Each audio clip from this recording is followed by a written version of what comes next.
Hi guys, welcome to my shop. Here we are.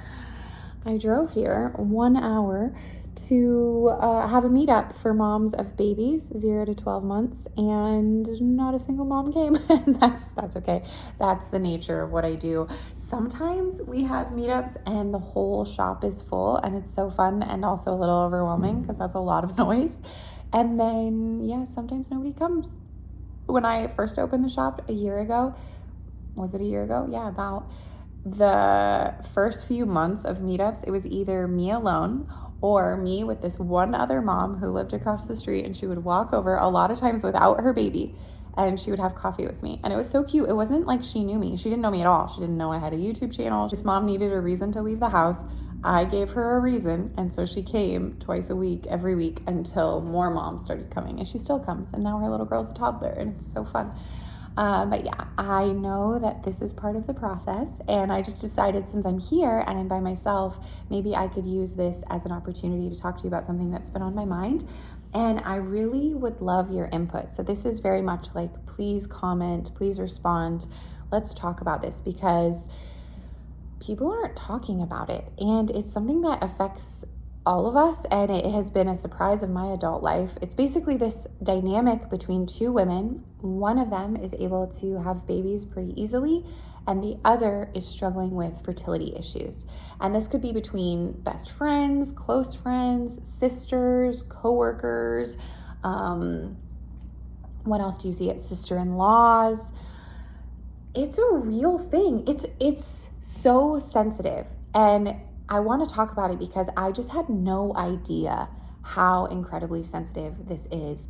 But I had a family member who was struggling with fertility, and we were out to coffee, and I had Eloise, and Eloise was 1 year old, 2 years old.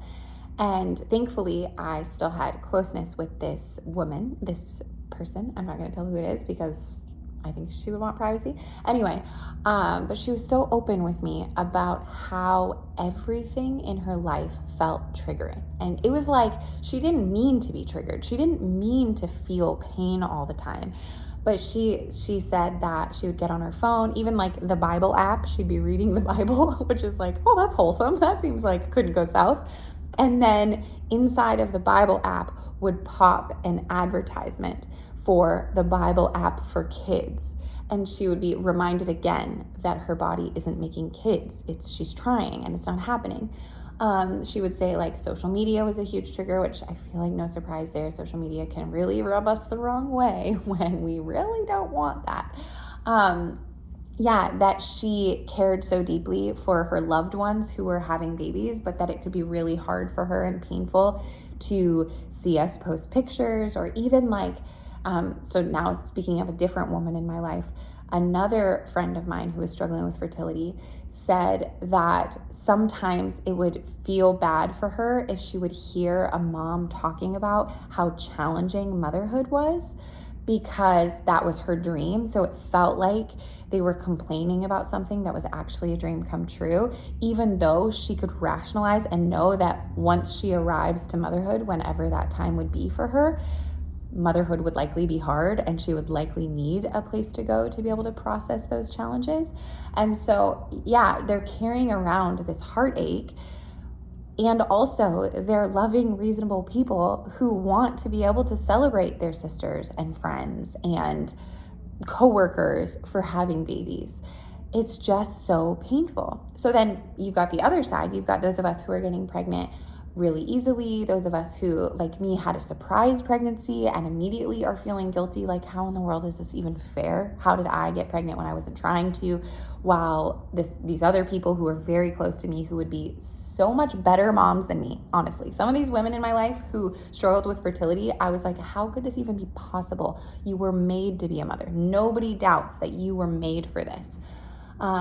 So then you got those of us who are pregnant and going like, okay, do we talk about it? Do we tell you? How do we tell you? And do you not like it if we post about it? Are we allowed to get excited? How excited can we be?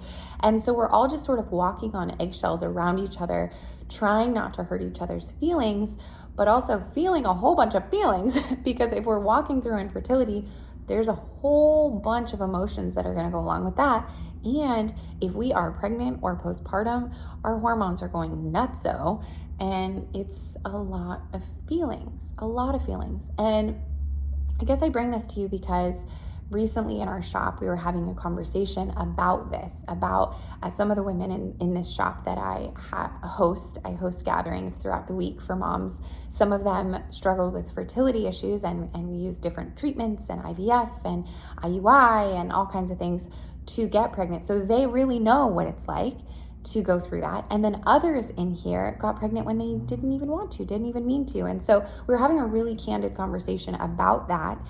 And it made me realize that perhaps one of the first steps towards peace and like being okay is just talking about it. Just talking about how hard it is, how confusing it is, how painful it is. Because if we can at least identify that it exists, maybe we can make some progress in it. Now, we are familiar with this feeling of wanting what someone else has already, or of having what we know someone else wants, right?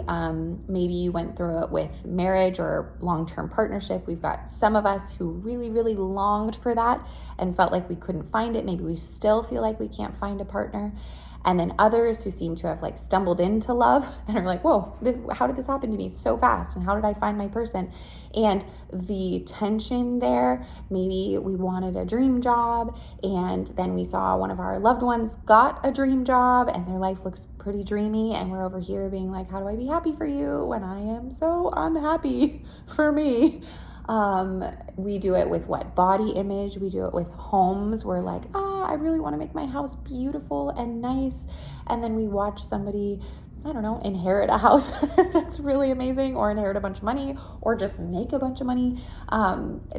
What's a small scale version of this? Struggling financially, and then somebody near you is doing really awesome financially, and you're feeling like, I want to celebrate you, and I want to hide and plug my ears and close my eyes and pretend none of this is happening, because comparison is painful. So we know that this is a part of our life. The one revolving around having kids, or struggling to have kids, or even surrendering our desire to have kids and accepting life as it is, I think that's particularly painful. I think that's one of the most painful versions of what I just described to you, because it is so deeply personal, and it has to do with the future, and it has to do with what you thought your life would be. And so in surrendering this desire, you're having to surrender everything you thought your life would be. And that's a really big deal. So all of that to say, where do we begin then? If we are trying to maintain a relationship with somebody who is pregnant and we're not, or is not pregnant and we are, what do we do? I made some notes before this because it's hard to say, but I think one of the places we could begin is by assuming love of the other person. If this is somebody that we want relationship with, or we've had really good relationship with, or we are going to continue having a relationship with them because maybe they're our sister-in-law or our sister, and so they're going to be in our life even if we don't particularly like it. One of the best things we can do for ourselves even is to assume love about them, because very naturally we are going to assume the worst, especially if they hurt our feelings in some capacity. Maybe they got pregnant, they know we've been struggling too, and then they made this big bold pregnancy announcement online and it felt insensitive in some way. I don't know. I'm just saying, whatever. Or maybe we are with our baby and we are feeling hurt because our sister-in-law or our sister or our friend is not calling to check on us, and she's not doing it because she wishes she had a baby. But that feels painful to us because we're like, well, what the heck? If you had a baby, I would want to check on you, and you used to check on me. Why does this have to change everything? Why can't both be true? And so assuming love would look like, instead of being like, they are mean, they are insensitive, they are rude, they are suddenly self-absorbed, it's going, no, they are probably hurting. And beyond that, I don't really know what they are, but I'm going to assume that they love me. And so therefore, I'm not going to immediately judge their character, and I'm not immediately going to shut down their relationship. I'm going to look for another way to proceed. And the best way to sort through these yucky feelings might be like journaling or going for a walk or talking it through with a wise person, maybe a therapist, maybe your husband or your partner or your mom. I don't know. I don't know who in your life is the voice of reason, like your Yoda. I've never actually seen Star Wars, but last night Wilson was looking at a book about Star Wars, and they talked about how Yoda was the wise person. So perhaps you have a wise person that you could process some of your feelings with. But what I'm specifically talking about is, how do you preserve a relationship with somebody when you've got these two dynamics going on? Because some people in your life, you might actually be pretty comfortable being like, I don't need to stay friends with you. We weren't that close anyway, and your life is really making my life so painful. And then you go, okay, cool. Well, it's probably not going to cause any harm to take distance and whatever. I'm not talking about those relationships. I'm talking about the relationships you want to keep, but you're feeling unsure how to do that. And so the first thing we want to do is assume love, assume the best of them, assume that they might be struggling in some capacity. They might be spread thin. They might be busy. They might not have realized that what they did hurt our feelings. So we're assuming the best of them. The next thing we're doing is looking for an opportunity to communicate our feelings with them. And that's really hard and really scary. And we also are like, but I'm so spread thin. I've got so much going on. How am I going to take the time to do this? Well, you're gonna, because it's important to you and because it's important to who you want to be. You want to be a good friend. You want to be a good sister. I know that about you. I know that you are the type of person who wants to leave, like, I don't know, a legacy sounds so big, but like, you want people to reflect on your life as like, she was a good friend. She was a love. She was really kind. She was empathetic and caring. That's who you are. And so it's stepping outside of your discomfort to go, okay, I'm going to prioritize a conversation. How do you have a conversation about your feelings? You say, I feel. You don't have to say like, you are this. You make me feel this. You could just say, I feel sad when I see you do this or that, or I feel like you don't care about me, or I feel, can you say that? Yeah, I feel like you don't care about me, versus you don't care about me, because you don't care about me is a conclusion that you've come to, and it may or may not be accurate. But the feeling is, I feel like you don't care about me when you do this thing, or I feel like you forgot about me, or I feel really sad, I feel really alone. And then another good question to ask, or a way to frame something, is, can you help me understand what you meant when you said this? Or can you help me understand what you felt when I posted this thing and you blocked me?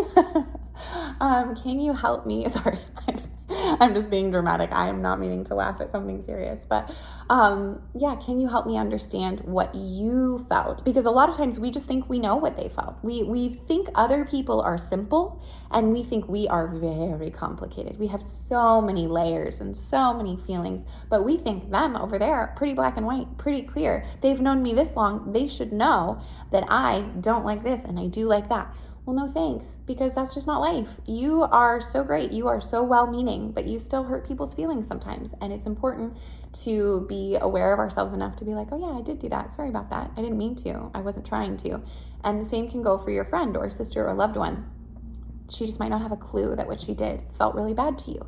And so you want to kind of understand, was there something to understand about why she did that? Or maybe it's just as simple as being like, it really hurts me when you do that. Is what can we do about that? And then it could be going forward like, okay, well, what do you need? And for the one who is struggling with fertility stuff, it might be like, I need to just be able to tell you that sometimes I'm struggling and I need to kind of cry at random moments, but I also really need to love your baby. I really need to be around your baby because I want to remind myself that if this can happen for you, it can happen for me too.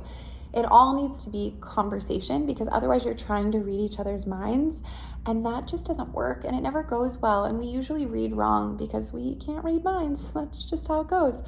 Okay, so assuming love, creating an opportunity for communication, just reminding yourself what is true on a regular basis. And I kind of alluded to that in this last thing I said, where I said, being around you reminds me that if it can happen for you, it can happen for me. This goes for everything in life that we want, that we watch other people have. It's a healthy way to think instead of being like in this scarcity mentality where we're like, oh my gosh, well, if something good happened for them, there's less good things to happen for me, which is weird anyway, because that's not how life works. But to be able to remind ourselves like, okay, for one, I can handle this. Whatever it is, I can handle raising my baby while my friend needs her space, or I can handle not having a baby yet while my friend has her baby. I also can remind myself, and even like sometimes I pray this. I don't know what your worldview is or your faith view, but I sometimes will pray like, thank you, God, for her success, because if it can happen for her, it can happen for me too, in my own way, in my own story, my own version. If hers can happen for her, mine can happen for me too. Last thing I'll say is treat each other the way you want to be treated, right? It's going back to the golden rule, the very simple childhood lesson. How would you want to be treated? If you are not yet pregnant, if you do not yet have your baby, it's going to be really hard to lean into these feelings because you are in a tough spot and you're grieving. And when we are hurting, it is so hard to get beyond it. A picture that I have for this type of pain is like if you are sunburned, you're sunburned, but nobody else knows. Maybe you're sunburned, but you're wearing a long sleeve shirt, okay? Imagine that. And then somebody comes to you and they give you a big hug and you go, ow, that really hurt me. And they go, what do you mean? I was just giving you a hug. You have a wound. You have something inside of you that is causing you grief. It is a sense of loss, right? But it is not visible to other people. And only the ones who really know your heart are gonna know that you are in pain right now, that everywhere you go, it is a reminder of the thing you don't yet have. That is super complicated and it's hard to explain, and you need a few people in your life who get it. But what's gonna make this even trickier is that some of the people in your life who really wanna get it, they might already be having babies. And so for you, you're having to be like, okay, well, I'm in pain, so I'm secretly sunburned. And so the normal things that make me feel loved as a friend, like my friend who's having her baby, inviting me to everything, showing me photos, getting excited, normally that would feel so good. Like normally a hug would feel good, but when you're sunburned, it doesn't. When you're hurting and you're grieving the fact that you don't have your baby yet, everything that your friend does is going to naturally hurt you. And so what you're wanting to do is figure out, how can I be loved and give love while still kind of healing from this painful thing that's going on?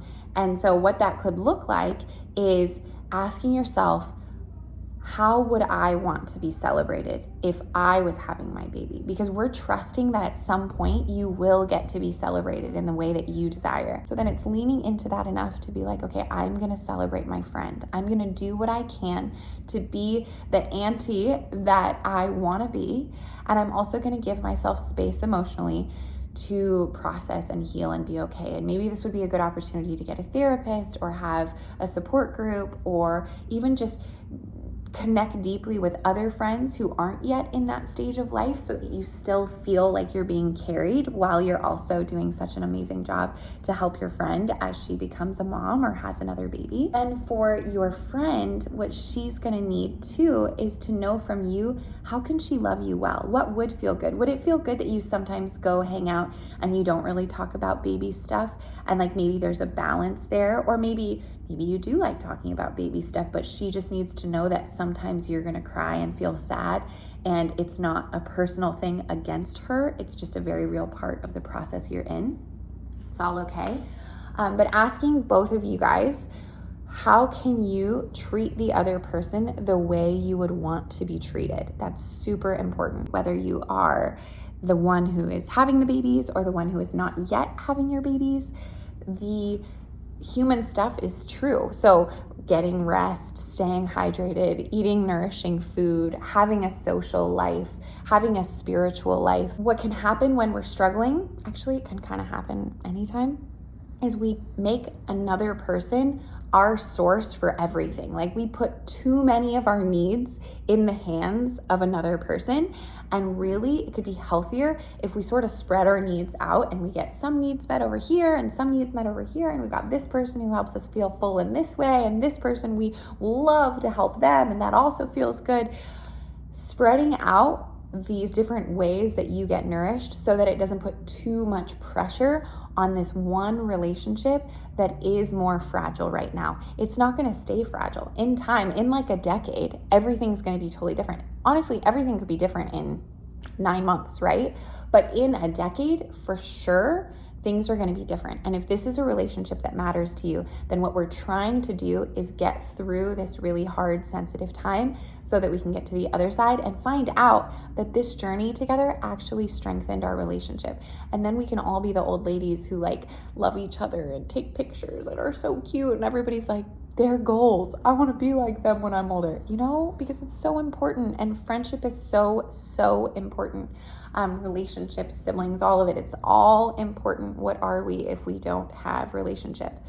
So yeah, that's as much as I have to say on the topic right now. I hope that it came across with a lot of love and care, because I really do love and care for you and care about this topic.